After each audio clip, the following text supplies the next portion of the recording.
नमस्ते प्यारे साथियों, स्वागत है आप सबका फिर से एक नई क्लास के अंदर। जो भी साथी सेकंड ग्रेड भर्ती परीक्षा की तैयारी कर रहे हैं उनके लिए क्लास बहुत ही महत्वपूर्ण है। अन्य भर्ती देखें तो देखो सीईटी एग्ज़ाम है, बीएसटीसी है, पीटीटी है और क्या है, लैब असिस्टेंट है, एलडीसी है, राजस्थान की कोई भी भर्ती उनके लिए भी बहुत ही महत्वपूर्ण है। खासकर सेकंड ग्रेड भर्ती परीक्षा की तैयारी करने वाले उनके लिए बहुत ही महत्वपूर्ण है। तो देखो क्लास का 1 नंबर प्रश्न है, राजस्थान के लिए क्षेत्र में सांगोर के वन पाए जाते हैं। देखो दोस्तों, राजस्थान का कौन सा क्षेत्र है जिनमें क्या है सांगोर के वन है वो पाए जाते हैं, मतलब मध्यम है, दक्षिणी है, उत्तर पूर्व है या उत्तर पश्चिम है। तो यहाँ पे जो आपका सही उत्तर होगा वो हो जाएगा ऑप्शन नंबर बी। क्या है? ऑप्शन नंबर बी आपका सूत्र हो जाएगा दक्षिणी है। आपका अगला प्रश्न क्या है, देखो राजस्थान का कौन सा वृक्ष है जंगल की ज्वाला के नाम से जाना जाता है। दोस्तों, राजस्थान का कौन सा वृक्ष है जो क्या है जंगल की ज्वाला के नाम से भी क्या है जाना जाता है। तो ऑप्शन में देखो खेजड़ी है, नीम है, पलास है या पार्स है, पीपल है। तो दोस्तों यहाँ पे जो आपका सही उत्तर होगा वो हो जाएगा ऑप्शन नंबर सी। क्या है? ऑप्शन नंबर सी आपका सूत्र हो जाएगा पलास है। क्या दोस्तों? पलास है। आपका अगला प्रश्न क्या है, देखो राजस्थान में निम्नलिखित में से कौन सी मुख्य वन उपज नहीं मानी जाती है। दोस्तों, राजस्थान में निम्नलिखित में से कौन सी मुख्य उपज है, वन उपज जो क्या नहीं मानी जाती है। तो देखो इमारती या गोला लकड़ी, बी में देखो ईंधन लकड़ी, सी में देखो तेंदुपत्ता और डी है बांस। तो यहाँ पे जो आपका सही उत्तर होगा ना वो क्या हो जाएगा, ऑप्शन नंबर सी हो जाएगा। कौन सी है? तेंदुपत्ता है। कौन से दोस्तों? तेंदुपत्ता है। ऑप्शन नंबर सी आपका इस प्रश्न का सही उत्तर हो जाएगा। आपका अगला प्रश्न क्या है, देखो कुर्जा है। दोस्तों ये जो कुर्जा है ये क्या है, एक पंक्षी है, एक वाद्य यंत्र है, चित्रशैली है या आभूषण है। तो दोस्तों यहाँ पे जो आपका सही उत्तर होगा वो हो जाएगा ऑप्शन नंबर ए। क्या है? ऑप्शन नंबर ए है ना, ये क्या आपका सही उत्तर हो जाए, एक है पंक्षी है, कुर्जा है ये क्या है, एक है पंक्षी है। ऑप्शन नंबर ए आपका सही उत्तर हो जाएगा। आपका अगला प्रश्न क्या है, देखो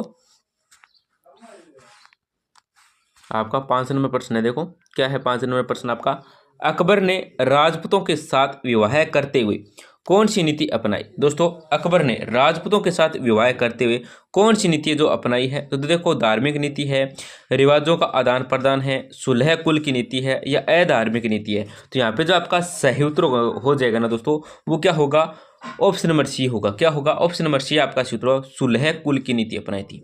अकबर ने राजपूतों के साथ विवाह करते हुए जो नीति अपनाई थी वो अपनाई थी सुलह कुल की नीति। कौन सी? सुलह कुल की नीति। आपका अगला प्रश्न है, देखो किसे शाकंभरी के चौहान शासकों का आदि पुरुष माना जाता है। दोस्तों, किसे शाकंभरी के चौहान शासकों को क्या है आदि पुरुष माना जाता है, रायसेन को, चंद्रसेन को, वासुदेव को या इनमें से कोई नहीं। तो यहाँ पे जो आपका सही उत्तर होगा ना वो होगा ऑप्शन नंबर सी। क्या है? ऑप्शन नंबर सी आपका सही उत्तर होगा वासुदेव। कौन है दोस्तों? वासुदेव को।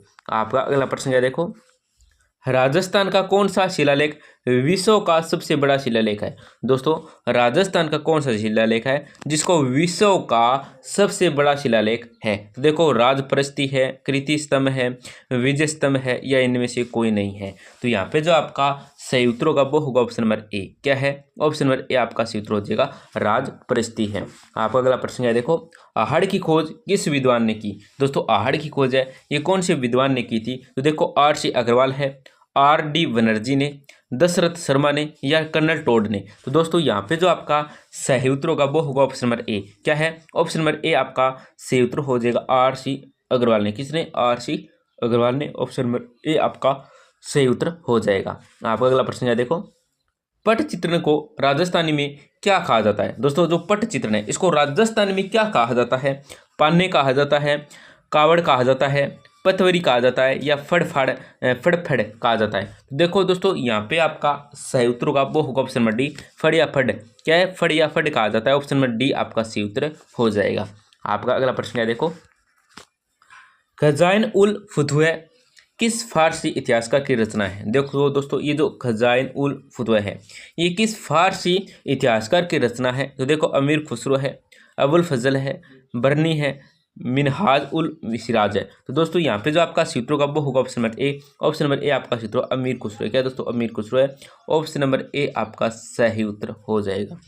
आपका अगला प्रश्न है, देखो वह कछवाहा शासक कौन था जिसमें मेवाड़ के महाराणा राजा सांगा के साथ मिलकर बाबर से लड़ाई की थी। तो कौन था? देखो दोस्तों, ऑप्शन देखो, भीमसेन है, बारमल है, पृथ्वीराज है, जयसिंह है। तो यहाँ पे जो आपका सही उत्तर होगा वो होगा ऑप्शन नंबर सी। क्या दोस्तों? ऑप्शन नंबर सी आपका सही उत्तर होगा। क्या है? पृथ्वीराज है। कौन है दोस्तों? पृथ्वीराज है। ऑप्शन नंबर सी आपका सही उत्तर हो जाएगा। आपका अगला प्रश्न है, देखो, ढूंढाड़ राज्य की स्थापना कब हुई थी? दोस्तों, ढूंढाड़ राज्य की स्थापना है ये कब हुई थी? देखो, 1137 ईस्वी में, 1123 ईस्वी में, 1112 ईस्वी में और 1144 ईस्वी में। तो दोस्तों यहाँ पे जो आपका सही उत्तर होगा ना वो होगा ऑप्शन नंबर डी। क्या दोस्तों? ऑप्शन नंबर डी आपका सही उत्तर 1144 ईस्वी में। कब दोस्तों?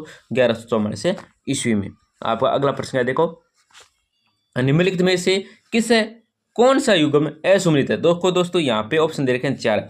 इस साइड में देखो दे रखे हैं अभ्यारण्य और इस साइड में जिला दे रखा है। तो देखो दोस्तों यहाँ पे कौन सा है तो सही से मतलब कौन से राज्य के अंदर? ये देखो, सीता माता है चित्तौड़गढ़ प्रतापगढ़ के अंदर। फिर देखो दोस्तों, वत्स जयपुर के अंदर है या नहीं, शेरगढ़ बारां के अंदर है या नहीं, रामगढ़ विषधारी बूंदी के अंदर है या नहीं। तो देखो दोस्तों यहाँ पे असुमेलित मतलब है या नहीं। तो असुमेलित तो दोस्तों बस ये कौन सा दोस्तों? जयपुर में नहीं है। तो ऑप्शन नंबर बी आपका सही उत्तर हो जाए। ये सुमेलित है। ए सही है, बी सी सही है और डी सही है। बी क्या गलत है? तो यहाँ पे असुमेलित पूछा है तो ऑप्शन नंबर बी आपका सही उत्तर हो जाएगा।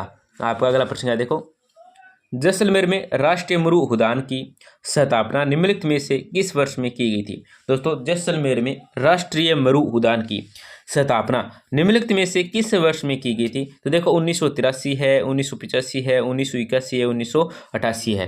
तो यहाँ पे जो आपका सही उत्तर होगा ना दोस्तों वो क्या हो जाएगा? ऑप्शन नंबर सी हो जाएगा। क्या? ऑप्शन नंबर सी आपका सही उत्तर हो जाएगा 1981। क्या दोस्तों? 1981 है।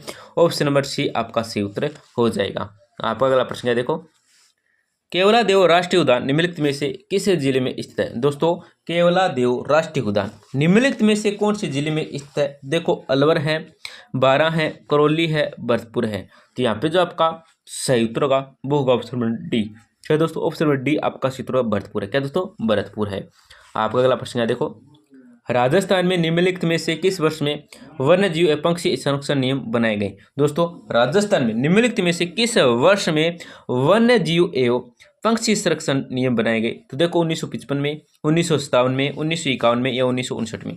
तो यहाँ पे जो आपका सही उत्तर का वो होगा option number C. Option number C आपका सही उत्तर 1951। कब दोस्तों? 1951। आपका अगला प्रश्न है, देखो, पक्षियों का स्वर्ग घना पक्षी विहार, पक्षियों का स्वर्ग घना पक्षी विहार निम्नलिखित में से किस जिले में स्थित है? कौन से जिले के अंदर स्थित है? तो देखो, अलवर है, भरतपुर है, बूंदी है, कोटा है। यहाँ पे जो आपका सही उत्तर होगा दोस्तों वो होगा ऑप्शन नंबर बी। क्या? ऑप्शन नंबर बी आपका सही उत्तर भरतपुर है। कौन सा दोस्तों? भरतपुर है। ऑप्शन नंबर बी आपका सही उत्तर हो जाएगा। आपका अगला प्रश्न है, देखो, बीकानेर रियासत की कुल देवी कौन थी? दोस्तों, बीकानेर रियासत की जो कुल देवी थी ये कौन थी? दोस्तों देखो, शीला माता है, अम्बा माता है, करणी माता है, केला देवी है। तो दोस्तों यहाँ पे जो आपका सही उत्तर होगा वो होगा option number C. Option number C आपका सही उत्तर होगा दोस्तों करणी माता। कौन सा दोस्तों? Karni Mata. Option number C आपका सही उत्तर हो जाएगा। आपका अगला प्रश्न है, देखो, बहुत ही महत्वपूर्ण है। राजस्थान में सचिया माता का प्राचीन सूर्य मंदिर कहाँ स्थित है? देखो दोस्तों, राजस्थान में सचिया माता का प्राचीन सूर्य मंदिर है ये कहाँ है? तो देखो, ओसिया में है, नागदा में है, अर्थुना में या कानौत में। तो यहाँ पे जो आपका सही उत्तर होगा ना वो होगा ऑप्शन नंबर ए। क्या है? ऑप्शन नंबर ए है ना, ये क्या आपका सही उत्तर हो जाएगा? ओसिया में। कहाँ पे? ओसिया में। आपका अगला प्रश्न है, देखो, राजस्थान के अतिरिक्त किस राज्य में देवनारायण जी के मंदिर हैं? दोस्तों, राजस्थान के अतिरिक्त किस राज्य में देवनारायण जी के मंदिर हैं? तो देखो, मध्य प्रदेश है, उत्तर प्रदेश है, हरियाणा है, उपरोक्त में से उपरोक्त सभी में। तो दोस्तों यहाँ पे जो आपका सूत्र होगा वो होगा ऑप्शन नंबर डी, उपरोक्त सभी में। देखो, राजस्थान के अतिरिक्त किस राज्य में मतलब देवनारायण जी के मंदिर स्थित है? तो मध्य प्रदेश में भी है, उत्तर प्रदेश में भी है, हरियाणा में, मतलब सभी आ जाएंगे। ऑप्शन नंबर डी आपका उत्तर हो जाएगा। तो दोस्तों, क्लास के लास्ट में मतलब अंत में हमारी आपसे छोटी सी गुजारिश रहती है, क्लास को जरूर लाइक करें, अपने दोस्तों के साथ जरूर शेयर करें, एक छोटा सा प्यारा सा कमेंट जरूर करें। और दोस्तों, अगर आपको किसी भी एग्जाम के बारे में फुल इंफॉर्मेशन देखनी है, महत्वपूर्ण प्रश्न देखने हैं और हस्तलिखित नोट्स है, PDF है, वो आपको चाहिए तो आप हमारे टेलीग्राम चैनल से जुड़ सकते हैं। टेलीग्राम चैनल का जो लिंक है वो आपको इस जो यूट्यूब चैनल इसके अबाउट सेक्शन में मिल जाएगा, या आप टेलीग्राम पर जाकर सर्च कर सकते हैं @संजू क्लासेज या @संजू क्लासेज GK। तो वहाँ पे आपको एक किताब का लोगो आएगा, वहाँ पे आप ज्वाइन हो सकते हैं। तो धन्यवाद दोस्तों, मिलते हैं अगली क्लास में।